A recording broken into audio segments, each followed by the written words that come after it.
Welcome back at 9:15 this morning. We're paying homage to her. A group of poets in St. Louis are combining their voices in celebration of Women's History Month. And just a day from now, a film featuring local creatives will debut. And right now, we're joined with some of those talented voices behind the project, Tracy Stanton, or T-Spirit, and my good friend, we go way back, Shiraz Gorman. Thanks so much for joining us this morning. Good morning. It is good to see your lovely faces, and we're going to hear your lovely voices. Thank you so much for having us. Yeah, absolutely. So tell us about this project, When We Speak. What does it encompass? Oh my God, When We Speak is it's a poetic visual, but it encompasses, it's basically an ode to women ex-voices in the community that have made substantial impact in not just the poetry community or the community organizing, but in the world itself.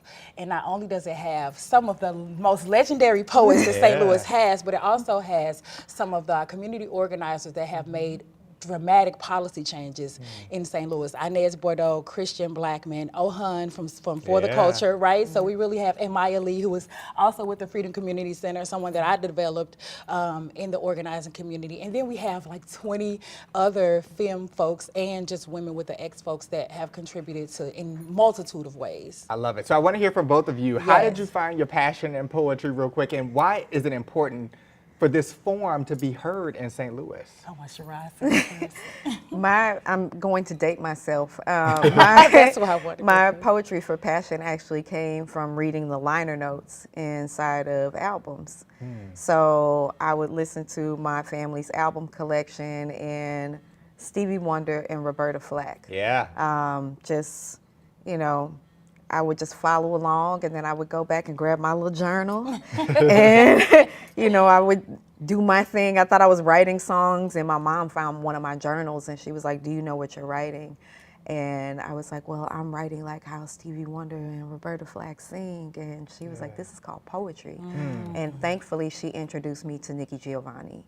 And I had an opportunity to meet Nikki Giovanni when I was very young, and that just changed my whole trajectory. I was just like, wow, I could be a poet? Like, for real? And is a poet. Yeah, I would say, you know, I told you before, I was a gangster rapper, but, you know, that was a whole lifetime ago, but I still carry that with me because it's still a part of the culture, you know what I'm saying? But when I found I Know Why the Caged Bird Sings, that's what really activated the poetry in me. And then I use it as an outlet for my own healing, but I would say after I came home from prison, that's when I really started doing the historical research and really unearthing the Black arts movements. And I was like, oh, this is what I want to do with my poetry in this lane and in this vein.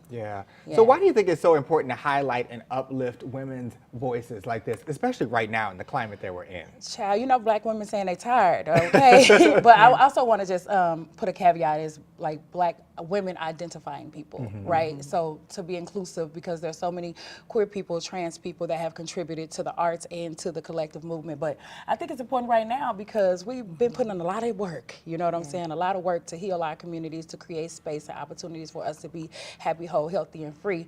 And although we do it all year round, this month specifically donated or, you know, to us, dedicated to us, should I say, it makes it that much more impactful. But I also want Shiraz to tap in. And then to also follow tradition, because people like Shirley LaFleur, like Alice Walker, June Jordan, these are women who spoke to very heavy social issues.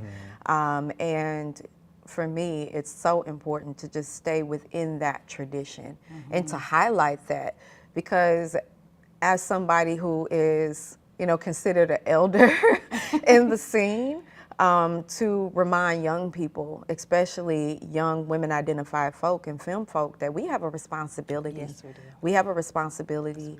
It just can't stop, you know, with the women and women-identified folk who came before us. Like, because, you know, in the words of Coretta Scott King, we all have, and I'm paraphrasing, but it's like every generation has its challenge and it has its moment where we need to step up and things need to be addressed. So we have to use our voices wisely. I love that so much. Well, When We Speak, how can people support the film, because it is dropping tomorrow? It is premiering tomorrow, and Something Supposed to Be Heard presents Spitting Politicking represents when we speak at the St. Louis Artwork. So you can come to the show, buy a ticket, go to TracyTeatsPiritThePoet.com. And then you can also follow all of the artists that you see on my page. All the information is everywhere. And yeah, support. We plan on doing some more premieres and things like that. So just follow us and see where we're at.